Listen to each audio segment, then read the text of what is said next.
안녕하세요. 9월 3일 화요일입니다. 비 소식이 있어요.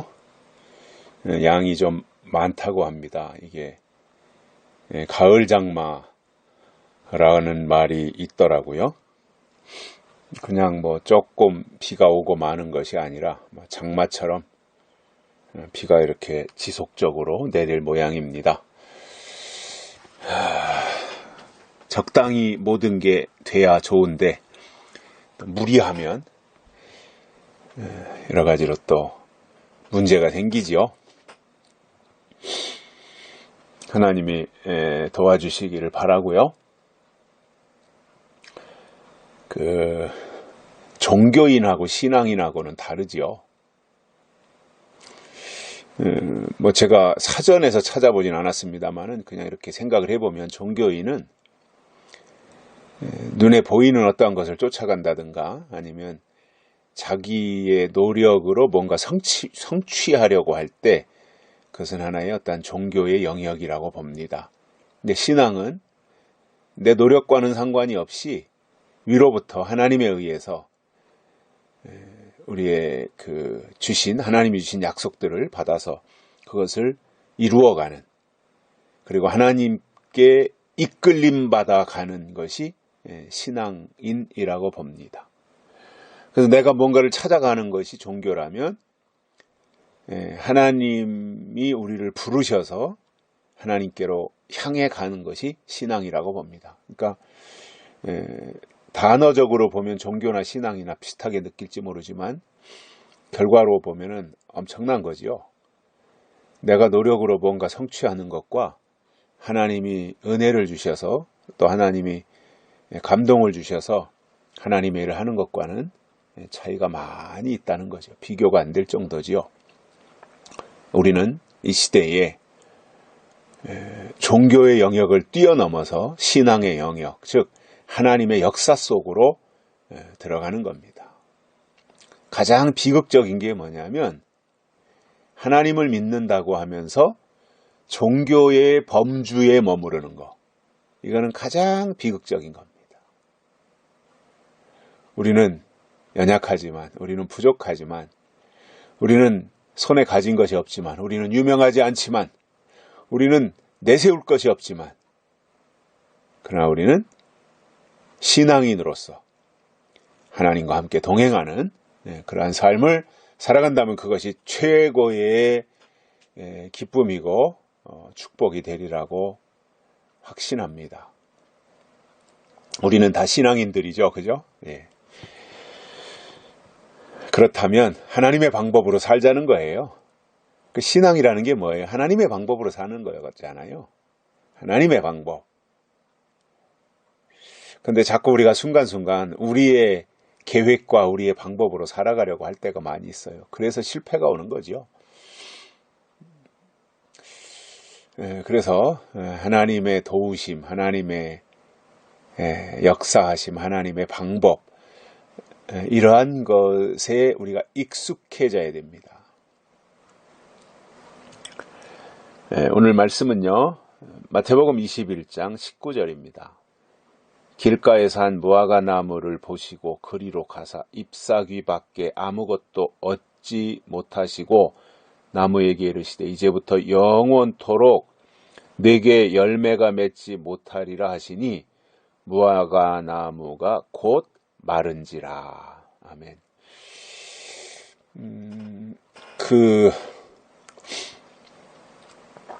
포도나무의 비유가 나오고 무화과 나무의 비유가 나오죠. 포도나무가 이스라엘을 상징한다면 무화과 나무는 유대인들을 상징한다고 합니다. 두 나무 다 포도나무가 됐든 무화과 나무가 됐든 하나님과 관련되어진 특별한 나무, 즉 하나님의 백성들을 상징하는 그러한 나무인데 오늘 본문에는 무화과 나무에 대한 겁니다. 성경에 이렇게 무화과 나무들이 나오죠. 마태복음 21장에서 무화과 나무가 나오고 또 요한계시록 6장에서도 무화과 나무가 나옵니다. 근데 거기에는 대풍의 무화과 나무 선 과실이 떨어지듯이 그렇게 하늘의 별들이 떨어지는 것을 설명을 했습니다. 무화과의 특성을 아시는지 모르겠습니다만은 다른 내용적인 거는 저도 잘 모르겠고, 저는 제 주변 여기 교회 근처에 무화과 나무가 있어요. 지금 아마 한 3그루 정도 있는데 하나는 굉장히 커요. 무화과 나무가 오래돼 가지고. 근데 이 무화과 나무를 보면, 그 무화과라는 열매가 그렇게 큰 열매가 아니잖아요. 요즘에 계량종은 좀 큰 게 나온다고도 합디다마는, 어떠한 그동안에 일반적으로 우리 주변에서 봤던 울타리 안에 있는 무화과는 열매가 그렇게 크질 않아요. 그저 어느 정도라 그럴까요? 그 무화과 열매의 크기가 글쎄요, 좀 큰 개복숭아 정도 된다고 할까요? 그러니까 큰 열매가 아닌 거죠. 그런데 그 열매의 크기에 비해서 나무와 열매를 연결하는 꼭지 있잖아요, 꼭지. 그것은 굉장히 굵고 견고해요. 그리고 그 꼭지가 짧아요. 그러니까 무화과 나무는 거의 떨어지는 일이 없어요. 처음에 그 맺혀서부터 가을까지 누군가가 따지 않으면 안 떨어져요. 근데 이제 이런 경우는 있어요. 저도 지금 요즘에 그런 일들을 보는데, 이게 익었을 때 따줘야 되는데 안 따주니까 나무에 매달려 있다가 아주 농 익어가지고 아주 짓물러지면 그때는 이제 녹아서 떨어지더라고요. 아니면 벌들이 와서 다 쪼아먹다든가. 그 이외에 무화과 나무는 떨어지는 일이 없어요, 열매는. 그 사과 같은 경우에는 배도 그렇고 열매가 굉장히 큰 편이잖아요. 근데 나무 가지하고 그 사과나 배를 연결하는 꼭지는 가늘잖아요. 근데 무화과는 열매는 작은데 비해서 꼭지가 굉장히 굵어요. 그러니까 안 떨어지는 거죠. 근데 무화과 나무에 선 과실이, 익지도 않은 서른 과실, 절대 떨어질 일이 없는 서른 과실이 대풍에 떨어지는 것처럼 하늘의 별들이 그렇게 떨어진다고 하는 것은 의외의 일들이 발생하는 거잖아요. 떨어질 수 없는 것들이 떨어지는 거니까. 그러한 일들이 발생하는 것에 대해서 이제 계시록에서도 무화과 나무가 등장을 하는데, 여기에서 예수님이 길을 가시다가 무화과 나무가 있으니까 접근을 하신 거예요. 다른 데서는 시장하셔서 무화과 나무 있는 데로 갔다고 하는 그러한 기록도 나오기도 하고요. 오늘 여기 이제 28절에 나오네요. 아침에 성으로 들어오실 때 시장하신지라. 그러니까 배가 고프시니까 무화과 나무를 보시고 저기에 가면 무화과 열매가 있지 않겠나 하고 접근하셨다는 거죠. 그런데 가보니까 잎사귀밖에 아무것도 얻지 못했다는 거예요. 그러니까 그 무화과 나무를 저주하셨죠. 영원토록 열매를 맺지 못하리라. 그러니까 그 나무가 다 바싹 말라버렸다라는 것입니다. 유대인들을 향해서 예수님이 지금 상징적으로 이 비유를 말씀하신 건데, 예수님이 오셨는데 그들 속에 예수님이 원하시는 열매가 없었던 거지요. 찾으시는 열매가 없었던 거지요. 그러니까 저주를 하신 거지요. 나무가 중요한 것이 아니라 열매가 중요하다는 겁니다. 물론 나무 없는 열매는 없죠. 나무에서 열매가 맺히는 거죠. 무화과 나무에서 무화과 열매가 맺히는 거잖아요. 그러니까 나무가 있어야 열매가 맺는 거예요. 그런데 나무가 있고 잎이 있다면 당연히 열매가 있어야 되는데 예수님이 가서 보시니까 잎은 무성한데 열매가 없더라는 거예요. 정작 중요한 건 잎사귀가 아니라 열매라는 거죠. 근데 무성하고 폼은 잡고 있는데 열매는 없더라는 거예요. 무슨 얘기냐 하면 그렇게 나무가 가지도 뻗고 잎사귀도 이렇게 무성하다면 당연히 열매가 있어야 되는데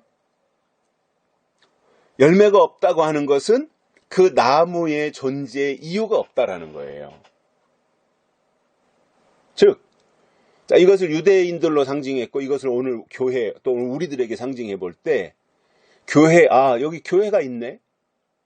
그러면 교회는 그냥 단순히 교회로서, 건물의 교회로서 존재하는 것이 아니라 예수님이 원하시는 것은 교회라고 하는 어떠한 구성체, 교회라고 하는 어떤 공동체 또는 교회라고 하는 어떤 건물 이런 것들이 있어서 여기에 교회가 있으니 하나님이 찾으시는 열매들이 있지 않겠나 하고 가보니까 열매가 없더라는 거예요.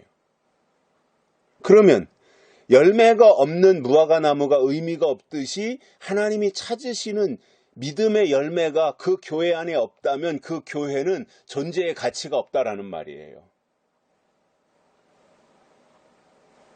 그래서 나무로 표현을 했지만 이것을 오늘 우리들에게 이 시대에 바꿔서 교회로 표현해 볼 때 오늘 과연 예수님이 무화과 나무를 찾아가셨던 예수님이 오늘 이 시대에 한국 교회로 찾아오신다면 지금도 여전히 주님은 열매를 요구하실 텐데 주님이 원하시는 열매를 제공해 드릴 수 있겠는가? 저는 없다고 봅니다. 왜냐? 성경에서 오늘날 이 시대의 교회가 이탈했어요. 성경에서 벗어났어요. 하나님이 말하는, 하나님이 말씀하시는 그 교회가 아니라는 거예요. 교회는 제일 중요한 게 뭐예요? 예수 그리스도가 계셔야 되잖아요. 교회 머리잖아요, 예수 그리스도가. 그리고 그 예수 그리스도를 증거하는 예언의 말씀이 있어야 되잖아요. 무엇보다도 다시 오실 예수 그리스도를 증거하는 예언의 말씀이 살아있어야 교회인 거지요. 이스라엘이 다른 민족과 차이가, 이방인 민족과 이스라엘의 어떤 차이점, 이스라엘의 어떤 특별함, 이방 민족들과 특별함 이런 것을 든다면 물론 외적으로 할례를 행했다든가 이러한 그 선민, 혈통적으로 선민이라든가 이런 것들이 있겠지만 이방인들과 그 이스라엘의 차이가 있다면 그 차이는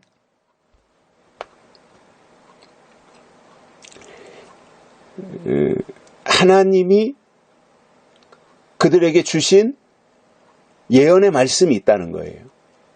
선지자들을 보내시잖아요. 선지자들이 예언자잖아요. 그래서 예언자들이 와서 선지서를 주셨잖아요. 선지서가 예언서잖아요. 이방 민족과 이스라엘 민족의 차이가 바로 이거예요. 선지자가 있었다는 거예요. 선지자. 예언자가 있었다는 거예요. 그 예언자를 통해서 예언의 말씀을 주신 이것이 이스라엘의 독특한 부분들입니다. 오늘 시대도 마찬가지예요. 교회가 뭐예요? 교회는 하나님의 예언의 말씀을 듣고 예언의 말씀을 따라가는 곳이 교회예요.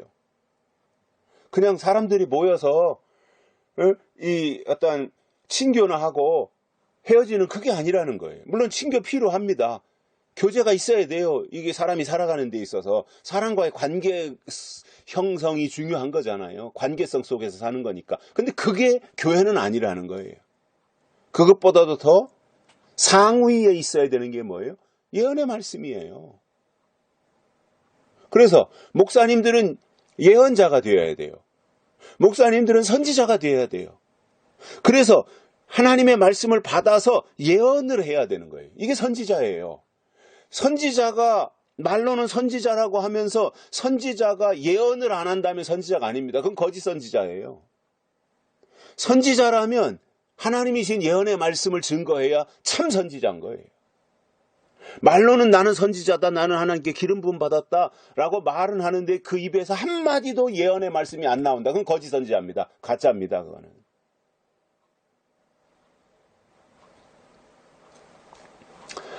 주님이 오셔서 찾으시는 것은 열매입니다.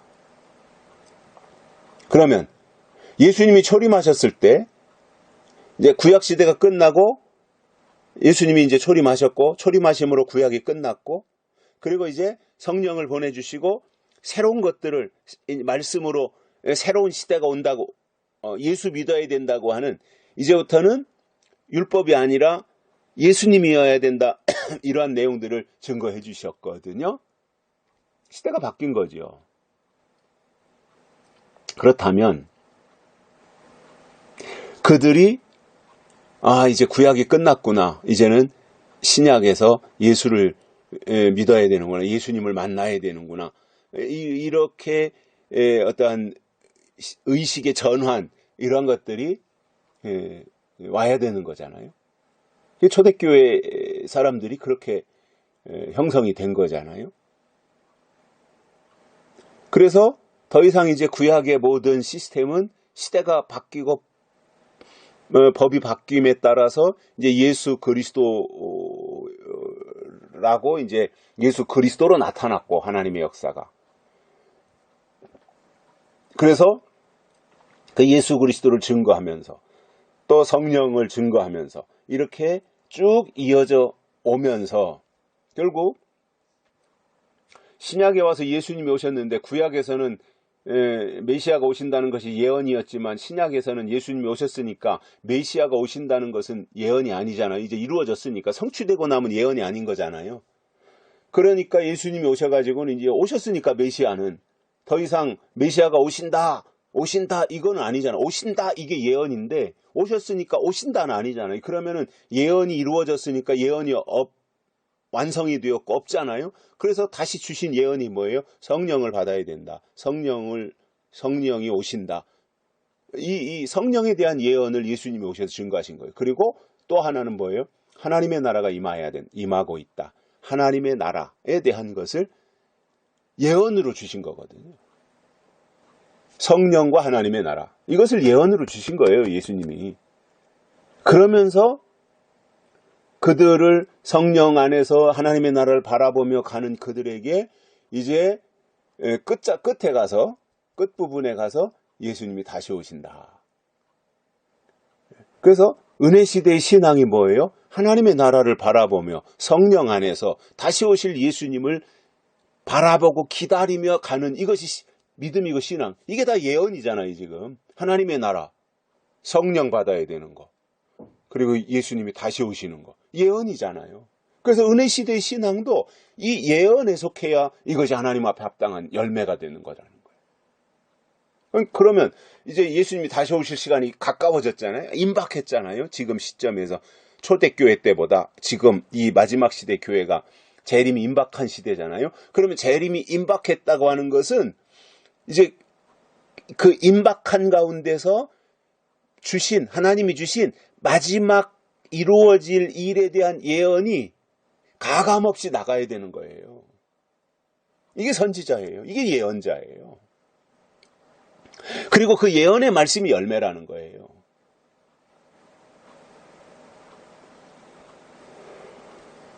그런데 예언의 말씀이 없으면 열매 없는 무화과 나무같이 되고 마는 거예요. 그래서 신앙은 뭐냐면 하나님이 찾으시는 것이 있어야 돼요. 하나님이 찾으시는 거. 내 것이 아닙니다. 하나님이 찾으시는 것이 있어야 돼요. 그게 뭐예요? 예언의 말씀이고 약속의 말씀이에요. 이게 하나님이 이 시대에 찾으시는 거예요. 그래서 저는 어디에 있든지 저 울릉도에 있든 독도에 있든 저 거제도에 있든 제주도에 있든 강원도에 있든 어디에 있든 그것과는 상관이 없이 예언의 말씀과 약속의 말씀을 최고의 가치로 삼고 여전히 예언의 말씀을 읽고 듣고 지키며 사는 이 신앙이 된다면 그것은 하나님 보실 때 열매가 있는 신앙이에요. 근데 폼은 이빠이 잡고 있는데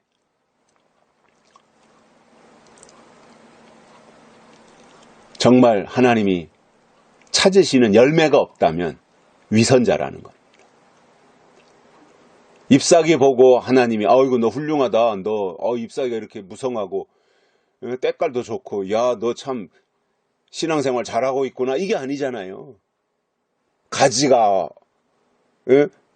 튼튼하든 잎사귀가 왕성하든 이게 중요한 것이 아니라 거기에 당연히 있어야 될 열매가 필요하다라는 거예요.